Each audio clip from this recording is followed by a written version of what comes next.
বিশ্বনবী মুহাম্মদুর রাসূলুল্লাহর সাহাবী হযরত আবু হুরায়রা হযরত ওমরের দিকে তাকিয়ে বললেন, ভাই ওমর, বড় আনন্দের সুসংবাদ এসেছে। হযরত ওমর ডেকে বললেন, ও ভাই আবু হুরায়রা, কি আনন্দের সুসংবাদ এসেছে বলো। ওই সময়তে রাসূলুল্লাহর সাহাবী হযরত আবু হুরায়রা বললেন, আমি বিশ্ব নবী মুহাম্মদ রাসূলুল্লাহ সাল্লাল্লাহু আলাইহি ওয়াসাল্লামের জবান থেকে শুনেছি আল্লাহর নবী সুন্দর করে ঘোষণা দিয়ে বললেন, মান ক্বালা লা ইলাহা ইল্লাল্লাহ ফাদাখালাল জান্নাহ। আল্লাহর নবী জানালেন, এ আমার সাহাবীরা শুনে রাখো, আমি রাসূলুল্লাহ জানিয়ে দিলাম, যে ব্যক্তিটা একবার কালেমা পড়বে ওই ব্যক্তিটা আল্লাহ পাকের নিয়ামতে জান্নাতে দাখিল হয়ে যাবে। জোরে বলেন সুবহানাল্লাহ। একবার কালেমা পড়লে জান্নাতে যাবে। সবাই খুশি, কিন্তু হযরত ওমর খুশি না। কারণ হযরত ওমর দাঁড়িয়ে বললেন, এ ভাই আবু হুরায়রা, এই হাদিসটা বন্ধ করো, এই হাদিসটা দ্বিতীয়বার বলবে না। আবু হুরায়রা বললেন, ও ভাই ওমর, কেন দ্বিতীয়বার বলবো না? বলছে দ্বিতীয়বার এই জন্য বলবে না, এমন একটা জামানা, এমন একটা সময় আসবে, কিছু স্বার্থপর মুসলমান হবে, তারা বলবে মান ক্বালা লা ইলাহা ইল্লাল্লাহ ফাদাখালাল জান্নাহ। কালেমা পড়ে যদি জান্নাতে যাওয়া যায়, তাহলে নামাজ পড়ে কি হবে? কালেমা পড়ে তো জান্নাতে যাওয়া যায়, তাহলে শীতের সময় ওযু করে নামাজ পড়তে গিয়ে লাভটা কি আছে? বলবে না, বলবে না। হযরত ওমর বললেন, এ ভাই আবু হুরায়রা, তুমি শোনো, এমন একটা জামানা হবে, এমন একটা সময় হবে, জলসা হবে, এক ধরনের মানুষ তারা জলসা নিয়ে ছোটাছুটি করবে, এক ধরনের মানুষ তারা চাঁদাবাজি করবে, এক ধরনের মানুষ তারা জলসা নিয়ে মেহনত করবে, আর এক ধরনের মানুষ তারা চায়ের দোকানে বসে ফুটানি দেবে আর বলবে জলসা দিয়ে কি আছে, জলসা দিয়ে লাভ কি আছে। এক ধরনের মুসল্লি তারা জলসা এসে বসবে, আর যারা স্বার্থপর হবে, যারা বলবে লা ইলাহা ইল্লাল্লাহ ফাদাখালাল জান্নাহ, কালেমা পড়ে জান্নাতে যাওয়া যায়, ওই স্বার্থপর মুসলমানেরা এরা জলসা হবে, বাজারে বাজারে ঘুরবে, চায়ের দোকানে আড্ডা দেবে, বাজারে ফুটানি কাটবে, জলসায় এসে বসবে না, এরা হবে স্বার্থপর মুসলমান। এই আবু হুরায়রা, আমি তোমাকে জানিয়ে দিলাম, এই হাদিস তুমি দ্বিতীয়বার বলো না। স্বার্থপর মুসলমান যারা হবে, এই হাদিসটা নিয়ে তারা ব্যবসায় পরিণত করে দেবে। আবু হুরায়রা বললেন, ও ভাই ওমর, তুমি শোনো, আল্লাহর নবী সাল্লাল্লাহু আলাইহি ওয়াসাল্লাম বললেন, মান ক্বালা লা ইলাহা ইল্লাল্লাহ ফাদাখালাল জান্নাহ। যে ব্যক্তিটা একবার কালেমা পড়বে, আমি রাসূলুল্লাহ জানিয়ে দিলাম, ওই ব্যক্তিটা অবশ্যই জান্নাতে যাবে। এই ওমর, তুমি শোনো, তোমার কথা মতো আমি জানিয়ে দিলাম, আমি কোনদিন আল্লাহর নবীর হাদিসকে অস্বীকার করতে পারবো না, আল্লাহ নবীর হাদিসকে অপমানিত করতে পারবো না। আল্লাহ নবী বললেন হাদিসকে অপমানিত করতে হবে না, তুমি এই হাদিসটা দ্বিতীয়বার বলো না, তুমি হাদিসটা দ্বিতীয়বার বলো না। স্বার্থপর মুসলমান এরা জলসা দেবে, জলসা এসে বসবে না, চায়ের দোকানে ফোটানি দেবে, মোস্তানি দেবে, এই হাদিসটা তুমি বলো না। কিন্তু আবু হুরায়রা বলছে না, আল্লাহ রাসূল বলেছেন, আমি বলবো, কারণ আল্লাহ রাসূলের হাদিস। বাবাজি আমার ভাইরা, হযরত ওমর ছিলেন বিরাট রাগী। হযরত ওমর হচ্ছে রাস্তা দিয়ে হেঁটে যেতে, শয়তান 40 দিন সেই রাস্তায় কোনোদিন যেত না, 40 দিন শয়তান সেই রাস্তায় যেত না। আল্লাহর নবীর সাহাবী হযরত আবু হুরায়রা রাদিয়াল্লাহু তাআলা আনহু রাসূলুল্লাহর নিকটে দাঁড়িয়ে যায়। ওই সময় হযরত আবু হুরায়রা ওমরের নিকটে দাঁড়িয়ে বললেন, শোনো, মান ক্বালা লা ইলাহা ইল্লাল্লাহ ইল্লাল্লাহ ফাদাখালাল জান্নাহ। আল্লাহ যতক্ষণ আমাকে হায়াতে রাখবে, আল্লাহ আমাকে যতক্ষণ জীবিত রাখবে, আমি ওমর তোমাকে জানিয়ে দিলাম, আমি আবু হুরায়রা সর্ব জায়গায় হাদিসটা আমি পেশ করব, সর্ব জায়গায় হাদিসটা বলব। হযরত ওমর রেগে গেলেন, মুখের উপরে আবু হুরায়রা কথা বললেন, বিরাট রাগ রেগে গেলেন। হযরত ওমর ডেকে বললেন, আবু হুরায়রা তুমি এমন কথা দ্বিতীয়বার বলো না। যেই না বলেছেন আবু হুরায়রা বললেন, হ্যাঁ বলবো। দ্বিতীয়বার যেই না বললেন, মান ক্বালা লা ইলাহা ইল্লাল্লাহ ফাদাখালাল জান্নাহ, যে ব্যক্তিটা একবার কলেমা পড়বে ওই ব্যক্তিটা জান্নাতে যাবে। ওমর বিরাট রাগ রেগে গেলেন, সাথে সাথে হাতের জাকায়ের জামা হাতটা গুটিয়ে আবু হুরায়রার দিকে একটা থাপ্পড় মেরেছেন। যেই না আবু হুরায়রার দিকে থাপ্পড়টা মারলেন, আবু হুরায়রা নিজের চাবল মোবারক হাতটা দিয়ে চেপে ওমরের নিকট থেকে বার হলেন, কদম তুলে বিশ্বনবীর দরবারে গিয়ে হাজির। ইয়া রাসূলুল্লাহ, ইয়া হাবিবাল্লাহ, আমি আপনার কাছে এসেছি, আপনার হাদিস মান ক্বালা লা ইলাহা ইল্লাল্লাহ ফাদাখালাল জান্নাহ, যে ব্যক্তিটা একবার কলেমা পড়বে ওই ব্যক্তি জান্নাতে যাবে। এই আপনার হাদিসটা বলতে গিয়ে আমাকে আজকে মারি খেতে হলো। ওই সময়তে আল্লাহর নবী দুজাহানের বাদশা ডেকে বললেন, আবু হুরায়রা তুমি একবার বলো, বলো তুমি হাদিসটা পেশ করেছো, কে তোমাকে আঘাত করেছে বলো। আবু হুরায়রা দাঁড়িয়ে চিৎকার করে বললেন, ইয়া রাসূলুল্লাহ, হাবিবাল্লাহ, হুজুর আমার আঘাত করেছেন তিনি অন্য কেউ নয়, আপনার বিখ্যাত সাহাবী হযরত ওমর ফারুক রাদিয়াল্লাহু তাআলা যেই না বলেছে, আল্লাহ নবী আবু হুরায়রাকে বললেন, তুমি এই হাদিসটা বলার কারণে তোমাকে কি আঘাত করেছে? বলছে হ্যাঁ। বলছে তাই তো? বলে হ্যাঁ। আল্লাহ নবী সাহাবাকে ডেকে বললেন, সাহাবা যাও হযরতে ওমরকে আমার দরবারে ডাকো, কেন তোমার হাদিস শোনার পরে আঘাত করেছে। ওমরে ফারুক আসলেন, ওমরে ফারুক দাঁড়িয়ে রয়েছেন, আল্লাহ রাসূল দাঁড়িয়ে রয়েছেন। আল্লাহ রাসূল হাবিবুল্লাহ দুজাহানের বাদশা ডেকে বললেন, এ ওমর তুমি কি আবু হুরায়রার আঘাত করেছো? বলছে হ্যাঁ। বলে কেন আঘাত করলে বলো। আবু হুরায়রা কত শোনার সাথে সাথে হযরত ওমরের ঈমানের জজবা ঠেলে উঠলেন। হযরত ওমর ফারুক রাদিয়াল্লাহু তাআলা আনহু ঈমানের জজবা নিয়ে বললেন, ইয়া রাসূলুল্লাহ, ইয়া হাবিবাল্লাহ, যে হাদিসটা আপনি বলেছেন ওই হাদিসটা যদি আবু হুরায়রা বারবার তেলাওয়াত করে, তবে এমন একটা জামানা আসবে, এমন একটা সময় আসবে, এক ধরনের মুসলমান তারা স্বার্থপর হবে, তারা চিটিংবাজ হবে, তাদের মুখে থাকবে মান ক্বালা লা ইলাহা ইল্লাল্লাহ। আল্লাহ রাসূল বললেন, যে ব্যক্তিটা একবার কলেমা পড়বে ওই ব্যক্তিটা জান্নাতে যাবে। তাহলে জলসায় গিয়ে কি হবে, নামাজে গিয়ে কি হবে? জলসায় তারা আসবে না, বাড়ি থেকে বলে আসবে চন্ডীবাড়ি জলসা, আমি জলসায় যাচ্ছি, কিন্তু তারা জলসায় আসবে না। আল্লাহ নবী ডেকে বললেন, ইয়া রাসূলুল্লাহ, ইয়া হাবিবাল্লাহ, বুজুর্গ আমি আবু হুরায়রার বারবার বললাম আপনি হাদিসটা বন্ধ করুন, বন্ধ করুন। স্বার্থপর মুসলমান যারা হবে তারা জলসা হবে, কিন্তু জলসায় এসে বসবে না, তারা রাস্তার উপরে ভণ্ডুমি করবে, রাস্তার উপরে দাঁড়িয়ে থাকবে, চায়ের দোকানে আড্ডা দেবে, তারা কিন্তু জলসায় এসে বসবে না। তাদের উদ্দেশ্য করে আমি হাদিসটা বললাম। বলছে স্বার্থপর যারা মুসলমান তাদের উদ্দেশ্য করে বললাম যে হাদিসটা বললে এই হাদিসটা ওরা ঠিক জায়গায় কাজে লাগাবে। অনেক মুসলমান আছে না, বলে আমি নামাজ পড়িনি তা কি আছে আমার ঈমান ঠিক আছে, বলে না, বলে না, বলে এরকম ঈমান যেন বাবার ঘরে জিনিস পেয়েছে, নামাজ পড়িনি তা কি আছে আমার ঈমান ঠিক আছে। ঈমান আলাদা জিনিস, ঈমানের জজবা, যার ভিতরে ঈমান থাকবে সে কোনোদিন রাস্তায় দাঁড়িয়ে থাকতে পারবে না। পারবে ভাই? কেউ আপনাদের এদিকে সাপ আছে? সাপ কোন সাপের বিষ নেই বলেন দিদি? মুরব্বি বলে, বলছে হেলে সাপের, সব সাপের বিষ আছে, কোমার বেশি আর কম, সব সাপের বিষ আছে।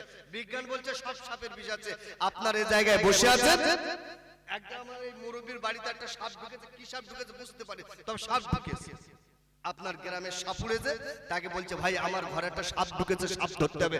সাপুড়ে ছুটে গিয়ে সাপুড়ের যে কায়দা বাঁশি, প্যাঁপু প্যাঁপু প্যাঁপু করে বাঁশি বাজাচ্ছে, সাপ ধরবে। 1 ঘন্টা 2 ঘন্টা 3 ঘন্টা বাঁশি বাজিয়েছে, সাপ আসলো না। আর একজন ভাই ছুটে এসে, হাফেজ সাহেব ছুটে এসে বলছে সাপুরে ভাই আমার বাড়িতে একটা সাপ ঢুকেছে, সাপটা ধরতে হবে, তাড়াতাড়ি চলে। তখন সাপুরে বলছে চলো। এ বাড়িওয়ালা এনে মুরব্বী বলছে আমার বাড়ির সাপ ধরতে পারছো না, তুমি ওই বাড়ি যাবে কেন? বলবে না, বলবে না, আগে আমার বাড়ির সাপ ধরো তারপর ওই বাড়ি যাবে। যেই বলেছে তখন সাপুরে বলছে মুরব্বী তুমি আমার সাথে চলো, হাফেজ সাহেবের বাড়ির সাপটা ধরে আছে, তোমার বাড়ির সাপ ধরো। তা বলছে চল। হাফেজ সাহেবের বাড়ি গিয়ে যেই বাঁশি বাজিয়েছে, বাঁশি বাজাবার সাথে সাথে বিরাট বড় একটা সাপ দোলা মারতে মারতে এসে কবাটটা ধরে খাঁচায় ঢুকিয়েছে। এখন মুরব্বী সাপের দিকে তাকায় আর এই সাপুরের দিকে তাকায়, তাকে বলছে ভাই আমার বাড়ি 1 ঘন্টা 2 ঘন্টা 3 ঘন্টা বাঁশি বাজিয়েছো, সাপ পার হয় আর এখানে বাঁশি বাজাবার সাথে সাথে সাপ আসলো, তার কারণ কি ব্যাপার বলে? সাপুরে দাঁড়িয়ে বললে ও মুরব্বী তুমি শুনে রেখে দাও, আমি সাপুরে আমার সাথে সাপের কোনো সম্পর্ক নাই। আমার হাতে যে বাঁশিটা রয়েছে এই বাঁশির সাথে সাপের বিশেষ সম্পর্ক রয়েছে। যে সাপের যত বিষ থাকবে আমার বাঁশির আওয়াজ তার কানে যাবার সাথে সাথে আসার গিয়ে ছুটে আসবে। তবে তুমি শুনে রাখো হাফেজ সাহেবের বাড়িতে যে সাপটা রয়েছে, যে সাপটা ধরা হয়েছে, এটা অন্য কোনো সাপ না, এটা হলো কেউটে সাপ। সবল মাল্লি মিনহা খলাক, এটা হলো কেউটে। তোমার বাড়িতে মালটা ঢুকেছে ওটা হলো ডাঁড়া সাপ, ওর বিষ কম, ওই জন্য আমার বাঁশির আওয়াজ ওকে ক্লিয়ার করতে পারেনি। বাবুজি আমার ভাইরা, ইমানের সম্পর্ক আলাদা। সাপের যেমন বাঁশির সাথে সম্পর্ক, এই জলসাটা ঠিক ওই রকম ইমানের সাথে সম্পর্ক। যার ভিতরে ইমান থাকবে সে কোনোদিন রাস্তাঘাটে ভণ্ডুমি করতে পারবে না, চায়ের দোকানে আড্ডা দিতে পারবে না, বাড়িতে বসে গল্প গুজব করতে পারবে না, কারণ ইমানে তার টেনে এ জায়গায় হাজির করে দেবে। বাবুজি আমার ভাইরা, আমরা অনেকে মানুষ রয়েছি বিড়ির মাথায় আগুন আছে, এখন বিড়ির মাথায় যে আগুনটা ওর যদি বলে 1 কাপ চা করে দাও, বিড়ি কি 1 কাপ চা করতে পারবে? আর তাবারও হচ্ছে বিরানি, ওই আগুনকে যদি বলি এই গ্রামের লোকে সব চা করে দাও, পারবে না? পারবে না। কেন? ইও আগুন ও আগুন, এ আগুনের তেজ কম, তাই 1 কাপ চা তৈরি করতে পারলো না, কিন্তু ওই আগুনের তেজ বেশি বলে গ্রামের লোকের চা তৈরি করে দিল। আল্লাহর নবী হাবিবুল্লাহ তু জাহানের বাদশাহ হযরত ওমরের দিকে তাকে বললেন ওমর আমি রাসূলুল্লাহ জানিয়ে দিলাম মানো ক্বালা লা ইলাহা ইল্লাল্লাহ ফাদাখালাল জান্নাহ, যে ব্যক্তিটা একটাবার কলেমা পড়বে ওই ব্যক্তিটা কিন্তু জান্নাতে যাবে। যেই না বললেন হযরত ওমর আপনার মতো আমার মতো ঈমানদার নয়, হযরত ওমর দাঁড়িয়ে বললেন ইয়া রাসূলুল্লাহ গে হাবিবাল্লাহ, যদি কলেমা পড়ে জান্নাতে যাওয়া যায় আমি ওমর দায়িত্ব নিয়ে আপনাকে বলে গেলাম আল্লাহ যে কটা দিন হায়াতে রাখবে আমি এক ওয়াক্ত নামাজ আমি পড়ব না। কেন? কলেমা পড়ে যদি জান্নাতে যাওয়া যায় তাহলে কলেমা পড়ে জান্নাতে যাব, নামাজ পড়ব না। কে বলছে? হযরত ওমর বলছে। এই জলসাটা কে বোঝাতে চাইছে? যেই বলেছে আল্লাহ রাসূল মুসকে হেসে ওমরের দিকে তাকিয়ে বলছে তুমি নামাজ পড়বে না? বলছে না। তাহলে যাও যাও বাড়ি। হযরত ওমর বাড়ি আসে, এসে ঘরের ভিতরে বসে আছে। মসজিদের বেলাল জোহরের আযান দেওয়া শুরু করেছে, আযানের আওয়াজটা কানে যেতে শুরু করেছে। হযরত ওমর বেলালের আযান শুনবে না বলে ঘরের জানালা দরজা বন্ধ করে দিয়েছে, তবুও বেলালের মধুর সুরের আযান ঘরে ঢুকেছে। হযরত ওমর দুটো সাদা আঙুলটাকে নিয়ে কানের ভিতর দিয়ে চুক্তি করে রয়েছে বেলালের আযান আমি শুনবো না। বাবুজি আমার ভাইরা, কিছুক্ষণ পরে বেলাল যখন তোমরা এসো নামাজের ভিতরে, হাইয়া আলাল ফালাহ, তোমরা কামিয়াবি হয়ে যাবে। যেই না এই কথাটা বললেন, হযরত ওমর ঘরের ভিতরে স্থির থাকতে পারল না, লাফ দিয়ে ঘরের ভিতরে উঠেছেন। উঠে ছুটে গিয়ে দরজায় খুব জোরে আঘাত করেছে। আঘাত করার সাথে সাথে দরজা খুলে গেছে। ছুটে ছুটে ছুটে ছুটে ছুটে ছুটে মসজিদে নববীতে নামাজ পড়বেন। ওই মসজিদে নবব যিনি নামাজ পড়বেন তিনি অন্য কেউ নয়, বিশ্ব নবী মুহাম্মদুর রাসূলুল্লাহ সাল্লাল্লাহু আলাইহি ওয়াসাল্লাম। তিনি ইমামতি করছেন, সাহাবারা কাতারে কাতারে দাঁড়িয়ে গেছেন। হযরত ওমর যিনি বলেছিলেন নামাজ আমি পড়বো না, সেই ওমর ঘরের দরজা খুলে দিয়ে ছুটে ছুটে নামাজের কাতারে দাঁড়িয়ে গেছেন। পিছনের কাতারে দাঁড়িয়ে নামাজটা আদায় করলেন। আল্লাহর নবী হাবিবুল্লাহ তু জাহানের বাদশা সাইয়্যিদুল মুরসালিন নবী আবার নামাজটা পড়িয়ে সালামটা ফিরিয়ে দিয়েছে। এবার মুখটা ঘুরিয়ে মুসল্লিদের দিকে তাকিয়েছে। আপনাদের মসজিদের হাফেজ সাহেব ফজর এবং আসরের নামাজ পড়ে মুসল্লিদের দিকে ঘুরে তাকায় না?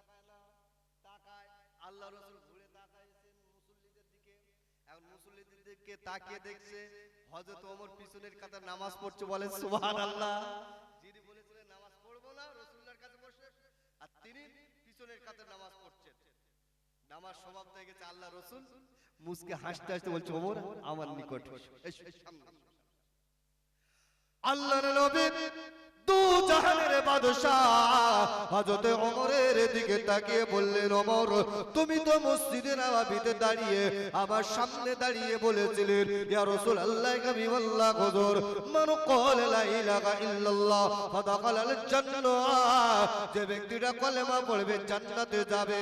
ও ইয়া ওমর আমি তোমাকে জানিয়ে দিলাম, তুমি তো আমার নিকটে দাঁড়িয়ে দাঁড়িয়ে বলেছিলে, ইয়া রাসূলুল্লাহ হাবিবাল্লাহ যদি কলেমা পড়ে জান্নাতে যাওয়া যায় আমি নামাজে পড়বো না, তাহলে আপনি নামাজটা পড়বেন না বলে চলে গেলে। ওমর তুমি বললে নামাজও পড়বো না, আমি বললাম ঠিক আছে তুমি চলে গেলে, তবে তুমি কেন নামাজে হাজির হলে বলো। হযরত ওমর দাঁড়িয়ে চিৎকার করে বললে, ইয়া রাসূলুল্লাহ ইয়া হাবিবাল্লাহ বুজুর্গ কি আমাকে টেনে টেনে টেনে টেনে এই মসজিদে হাজির করেছে আমি বলতে পারবো না, তবে আমি আমার ঘরের ভিতরে বন্দী ছিলাম, আমি আমার ঘরের ভিতরে বসেছিলাম। মসজিদে বেলাল যখন আযান দিচ্ছিল, ওই আযানটা যখন আমার কানে এসেছে, আমি ঘরের জানালা দরজাগুলো বন্ধ করে দিয়েছি। দ্বিতীয় নম্বরে ফের যখন আওয়াজ আমার কানে আসছিল, আমি সাথে সাথে দুটো শাহাদাত আঙ্গুল নিয়ে কানে বন্ধ করেছে। ওই সময়তে হযরত ওমর দাঁড়িয়ে বললেন, ইয়া রাসূলুল্লাহ হাবিবাল্লাহ হুজুর আমি কানে শাহাদাত আঙ্গুল দিয়ে কান বন্ধ করে তবু বেলালের আযানটা আমি বন্ধ করতে পারলাম না, আমার কানে আসা আমি বন্ধ করতে পারলাম না।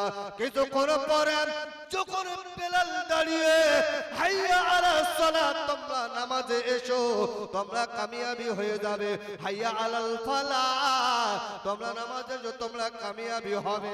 ইয়া রাসূলুল্লাহ হাবিবাল্লাহ আমি আর সহ্য করতে পারলাম না, আমি সাথে সাথে ঘরের দরজায় আঘাত করলাম, আঘাত করার সাথে সাথে ঘরের দরজা খুলে গেছে। ইয়া রাসূলুল্লাহ ছুটে ছুটে ছুটে ছুটে ছুটে ছুটে মসজিদে নববীতে এসে হাজির হয়ে গেছি। আমি নামাজের জন্য মসজিদে নববীতে হাজির হলাম।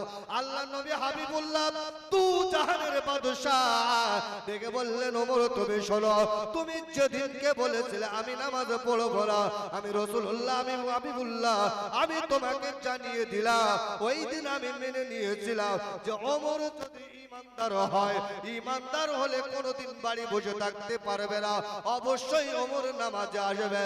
তবে ওমর তুমি শোনো, তুমি যে ঘরের ভিতর থেকে ছুটে ছুটে মসজিদে নববীতে নামাজের জন্য এসেছো, ওটা অন্য কেউ তোমাকে টেনে আনতে পারেনি।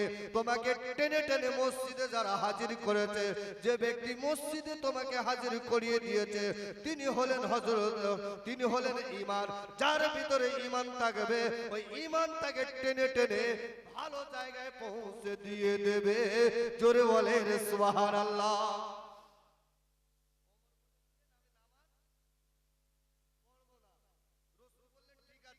ওমর মসজিদে এসছে না আসিনি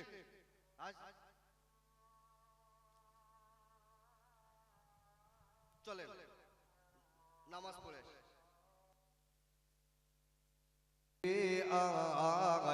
আয়ের সোনার চাঁদ আমার আয়ের ফিরে আয় মা জননী ডাকে তোমায় আই ফিরে আই মা কামার আই ফিরে আয় হিমাতে কামার বাসায় আমার কেঁদেছিল ওই বনে যাবে বলে আর বাদশা সাজিয়ে দিলাম ছেলের কোলে তুলে হয়তো কোরাইশ ছেলে বলে কেউ তুলে নিয়ে গেল আর এতিম ছেলের কপালে কি এমন দুশ্মন বসেছিল আয়ের সোনার চাঁদ আমার আয়ের ফিরে আয় দুদু মা ডাকে তোমায় আই ফিরে আই মা কামার আই ফিরে আয় মা কামার পাগল যেতে যেতে বলে শুধু হায় রে বাসা তোরে এখনো খুঁজে কোথায় আমি পাই রে বনে বনে পাহাড়ে আজ এটা ওটা যাই রে বাঁচা তোর বিঘ্নে মোর জীবনে বাঁচা বড় দায় রে আয়ের সোনার চাঁদ আমার আয়ের ফিরে আয় মা জননী ডাকে তোমায় আয় ফিরে আই মা কামার আয় ফিরে আয় মানে কামার আল্লাহ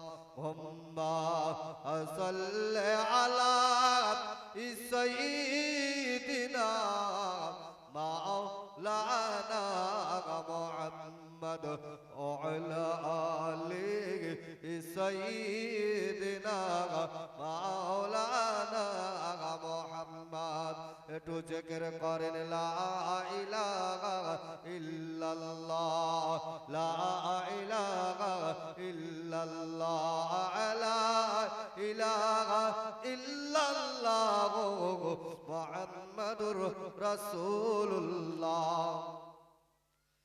সকলে বলেন সাল্লাল্লাহু আলাইহি ওয়াসাল্লাম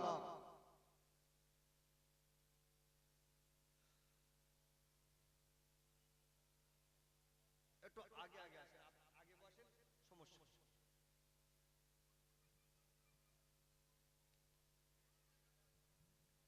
মাইকলা ভাই আপনি একটু এখানে আসেন মাইকমান ভাই একটু এখানে আসেন সমস্ত প্রশংসা সেই মহান রব্বুল আলামিনের দরবারে যে আল্লাহ পাক রব্বুল আলামিন আমাদেরকে ভালোবেসে মহব্বত করে পিয়ার করে রাসূলুল্লাহর কথা মতো জান্নাতের বাগানে বসার মতো তৌফিক দান করেছেন তার জন্য শুকরিয়া আদায় করে বলে আলহামদুলিল্লাহ যে নবী যে রাসূল যে হাবিব যে পয়গম্বরকে সৃষ্টি না করলে तमाम কায়নাতকে সৃষ্টি করতে না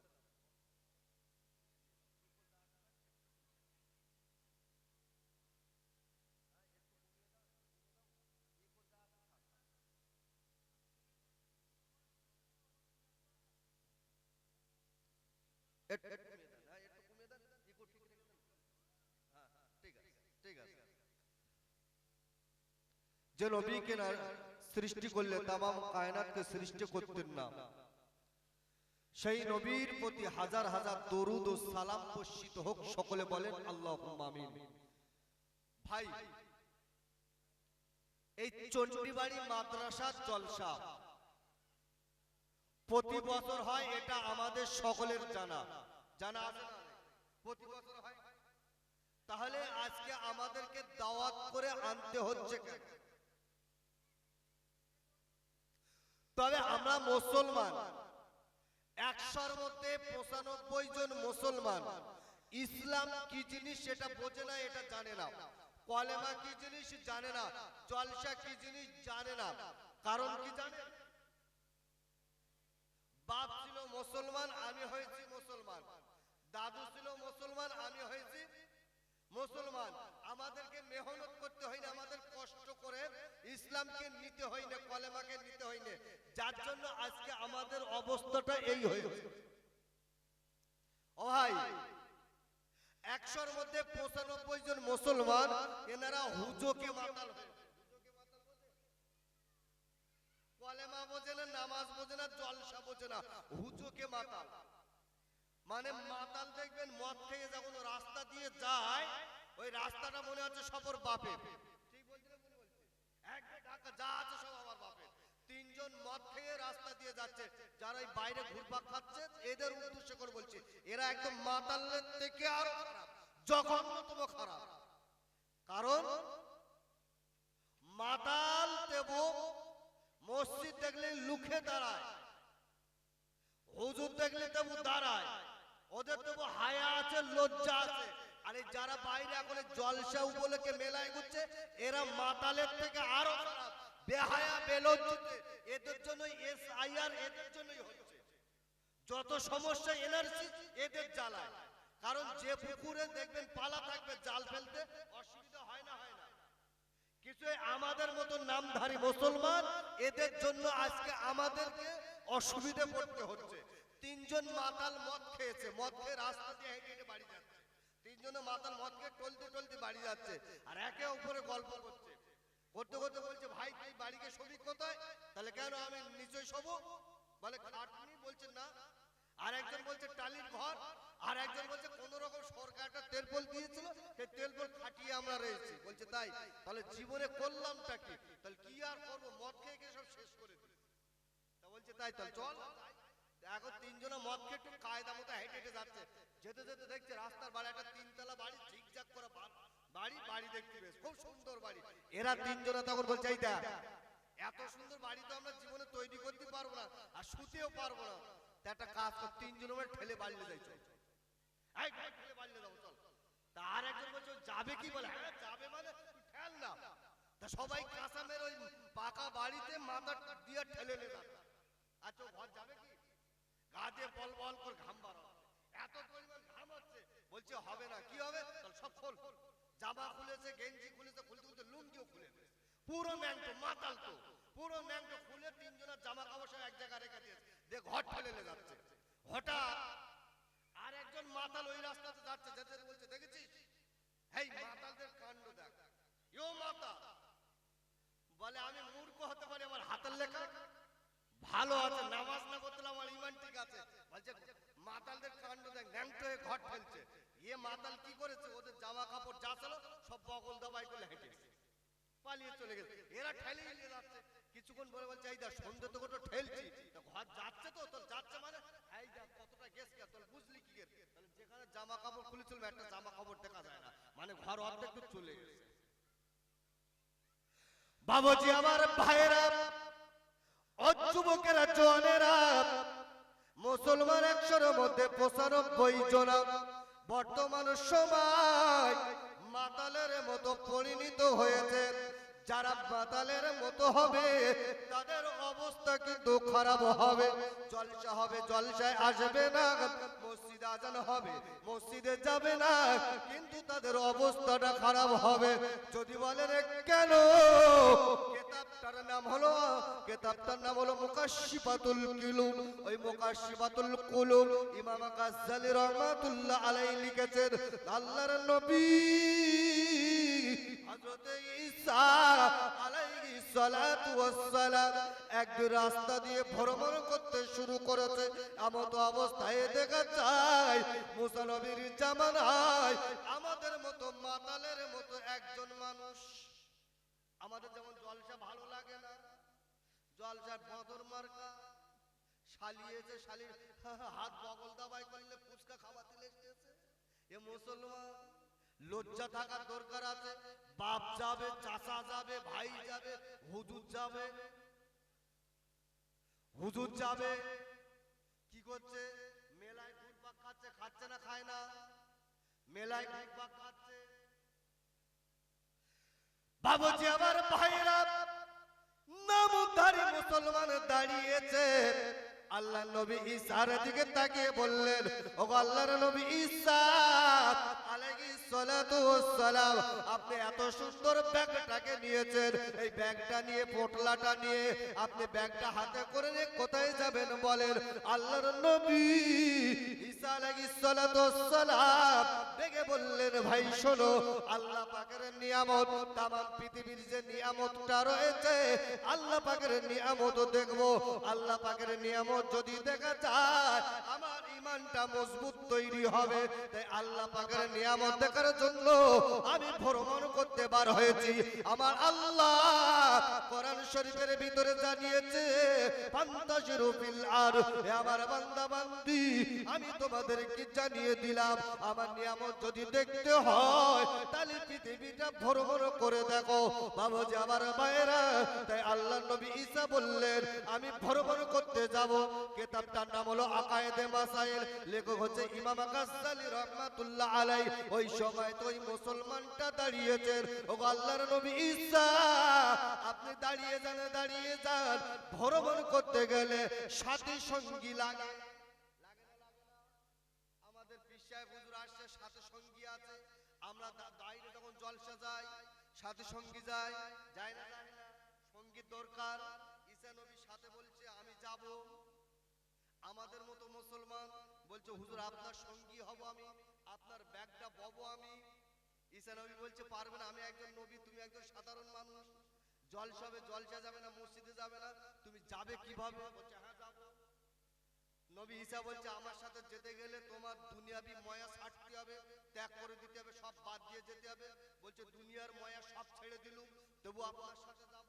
বলছে টাকা পয়সা আছে? বলে কিছু নেই। তাহলে এসো, ব্যাগটা ধরো। ব্যাগটা মাথায় করেছে, দুজন হেঁটে হেঁটে যাচ্ছে। কে যাচ্ছে? নবী ঈসা আর ঈসা নবীর ওই সাথী একজনের সাধারণ মানুষ যাচ্ছে।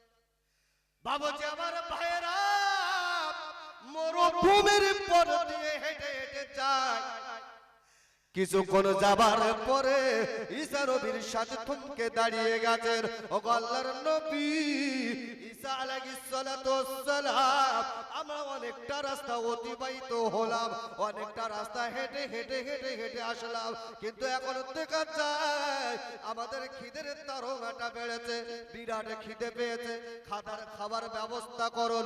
আল্লাহর নবী ঈসা আলাইহিস সালাতু ওয়াস সালাম ওই সময় ডেকে বললেন, শোনো, খাবার ব্যবস্থা হবে, চলো যেতে কোনো একটা গাছ দেখো, ওই গাছের ছায়া তলে বসে খাবো। কিছু দূর যাবার পরে থেকে মরুভূমির ময়দানে বিরাট বড় একটা গাছ রয়েছে। আল্লাহর নবী ওই গাছটা তলে গিয়ে দাঁড়িয়েছে। সাথী সঙ্গীকে বললেন এখানে বসো। ওই জায়গায় বসে আল্লাহর নবী ঈসা বসলেন।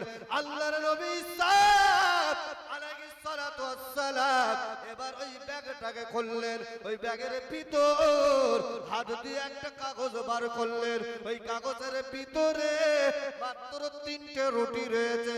ওই 3টে রুটি বার করলেন।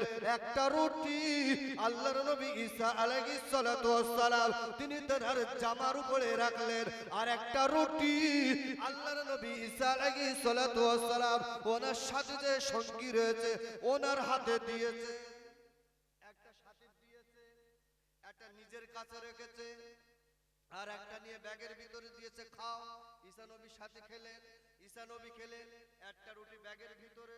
আল্লাহ নবী ঈসা এইবার খাওয়া কমপ্লিট। সাথে সঙ্গী বলছে হুজুর পানি খাবো, কাছে তো পানি নেই। আল্লাহ নবী ঈসা বলছে তুমি বসো, আমি পানির ব্যবস্থা করছি। ঈসা নবী হেঁটে হেঁটে পানির ব্যবস্থা করতে গিয়েছে, পানি আনতে গিয়েছে।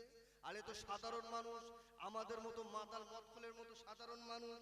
উনি এইবার ভাবছে ব্যাগের ভিতরে 3টে রুটি ছিল, কোটা ছিল 3টে, হুজুর একটা খেয়েছে, আমি একটা খেয়েছি, আর একটা ব্যাগে রয়েছে।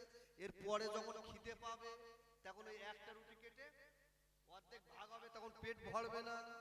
এই চিন্তা ভাবনা করে ব্যাগে যে রুটিটা ছিল ওটা বার করে খেয়ে এলেছে, হলারে দিয়ে ভালো করে গেড়ে বেঁধেছে, ব্যাগটা রেখে দিয়েছে। আল্লাহ নবী ঈসা এসছে, দুজনে পানি খেলেন, চলো হাঁটতে যাই। ব্যাগটা মাথায় করে নিয়ে কিছু দূর গিয়েছে। ঈসা নবীর সাথী বলছে হুজুর ফের খিদে পেয়েছে, বলছে চলো একটা গাছ তোলা যায়। বাবাজি আমার ভাইয়েরা, ঈসা নবীর সাথী ডেকে বললেন হুজুর বিরাট খিদে পেয়ে গেছে। ওই সময়তে আল্লাহ নবী ঈসা আলাইহিস সালাতু ওয়াস সালাম বললেন ঠিক আছে জঙ্গলের ভিতরে একটা গাছের নিকটে গিয়ে বসো। ওই গাছের নিকটে গিয়ে বসা হলো। ওই গাছের নিকটে আল্লাহ নবী বসলেন, ঈসা নবী বসলেন, সাথী সঙ্গীটাকে বসিয়ে দিলেন। আল্লাহর নবী ঈসা আলাইহিস সালাতু ওয়াস সালাম ওই সাথী সঙ্গীকে বললেন সাথী সঙ্গী ব্যাগের ভিতরে যে রুটিটা রয়েছে রুটিটা বার করো। আচ্ছা ব্যাগের ভিতরে মাল আছে, চোরের মায়ের বড় গলা। এ তখন এইরকম রুটির ব্যাগটা নিয়ে বলছে হুজুর এইলেন আপনার ব্যাগ, আপনি নেন, কোথায় কি আছে আপনি দেখেন। বলছে না আমি বলছি খোল। বলছে হুজুর না আপনার ব্যাগ আমি খুলবো কেন, দেখেন এই আপনি নেন। দালালের মতো এইলেন। ঈসা নবী ব্যাগ খুলেছেন, ব্যাগ খুলে হাত দিকে দেখছে মাল নেই। ধরবে কার ধরবে? হ্যাঁ বলছে এই সে রুটি কই? এ তখন বলছে আল্লাহর কে বাবির কে খোদার কে মাল নেই আমি জানিনি। বলছে রুটি রেখেছে তুমি জানো না? বলছে আল্লাহর কে বাবির কে জানিনি। বল এই সত্যি কথা বল। বল খুব বাজে লোক তুমি, তোমার সাথে সঙ্গে এইছি বলে তুমি আমার ধমক দিয়ে বলছো রুটি কই। যদি আপনি ধমক দেন তাহলে আমি আপনার সাথে থাকবো না। কে বলছে? ও মূর্খ হতে পারে, হাতের লেখা ভালো।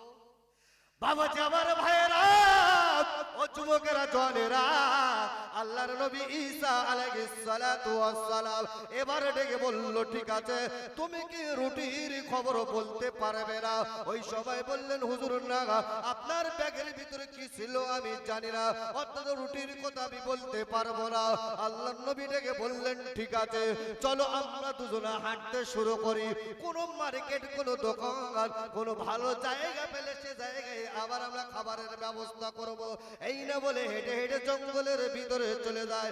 জঙ্গলের ভিতরে কিছু দূর যাবার পরে দেখা যায় আল্লাহর নবী ঈসা ওই সাথে সঙ্গীকে ডেকে বলল শোনো এই জঙ্গলের ভিতরে কত সুন্দর জায়গা রয়েছে, এসে আমরা দুজন এক জায়গায় বসে একটু আরাম করে এক জায়গায় বসে একটু বিশ্রাম করব।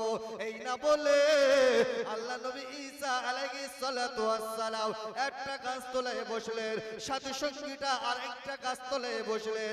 এমতো অবস্থায় দেখা যায় আল্লাহ পাকের নিয়ামত বোঝা বড় দায়, দুজনে এক জায়গায় বসে রয়েছে। হঠাৎ করে দেখা যায় একটা গাভীন হরিণ দুটো বাচ্চাকে সাথে করে নিয়ে ওই গাভীন হরিণটা ওই গাছের কচি কচি কচি কচি পাতাগুলো ছিঁড়ে ছিঁড়ে খাচ্ছে, গাছের পাতাগুলো খাচ্ছে। ওই সময় ঈসা নবীর সাথে সঙ্গী দাঁড়িয়ে বললেন ও আল্লাহর নবী ঈসা জীবনে হরিণের গোশত খাইনি, হরিণের গোশতটা কিরকম তাও আমরা জানি না, তবে আপনি তো আল্লাহ পাকের নবী, আপনি ইচ্ছা করলে হরিণ শিকার করতে পারবেন, আপনি একটুকুনি হরিণটা শিকার করুন, হরিণের গোশত খাওয়া আমাদের কাছে কোনো খাবার নাই। আল্লাহর নবী ঈসা আলাইহিস সালাতু ওয়াস সালাম সাথে সঙ্গীকে ডেকে বললেন সাথে সঙ্গী তুমি কি জীবনে হরিণের গোশত খাওনি? বলছে না। বলে ইচ্ছা কি তুমি হরিণের গোশত খাবে? বলছে হ্যাঁ। বলছে গোশত খাবে? বলছে হ্যাঁ। ঈসা নবী বলছে ঠিক আছে বসো। শাহাদাত আঙ্গুলটা নিয়েছেন, ওই গাভীর হরিণের দিকে শাহাদাত আঙ্গুলটা দিয়ে বললেন এ আল্লাহর মখলুক ও হরিণ, আমি আল্লাহর নবী ঈসা বলছি আল্লাহর হুকুমে তুমি আমার কাছে এসো। যেই না বলেছে মুখের কথা মুখে রয়েছে, আল্লাহ পাকের মখলুক ছুটে ছুটে ছুটে ছুটে নবী ঈসা আলাইহিস সালাতু ওয়াস সালামের কাছে হাজির হয়ে গিয়েছে। জোরে বলে যেই হরিণ কাছে এসেছে ও চোখ রসগোল্লা, চোখ হবে না হবে না, একবার হরিণের দিকে তাকাচ্ছে আর একবার ঈসা নবীর দিকে তাকাচ্ছে, শুধু হুকুম করেছে চলে এসেছে, কোনো কিছু বলছে না।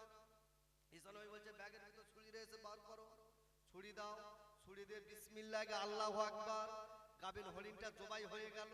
বলছে কতটা গোশত খাবে ছাড়াও, গোশতটা ছাড়ানো হলো, কাট কেটে এনে রান্না হলো, এক জায়গায় খাচ্ছেন, হাড়গুলো চিবিয়ে চিবিয়ে এক জায়গা ফেলে দুজনের খাওয়া কমপ্লিট। বলে আর খাবে? বলছে না।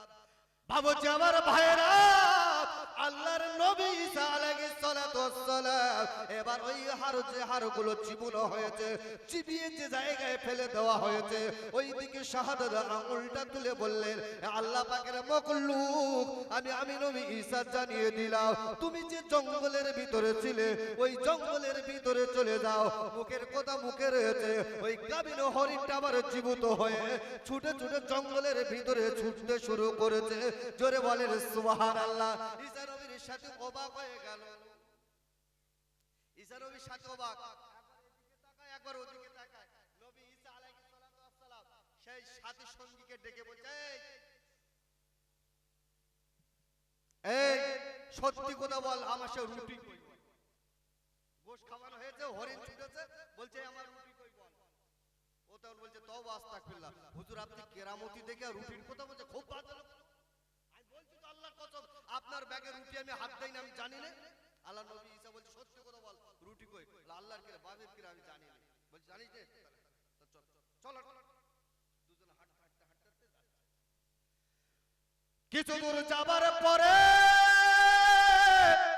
বিরাট নদী পড়েছে, নদী, ওই নদীটা অতিবাহিত হয়ে পার হতে হবে।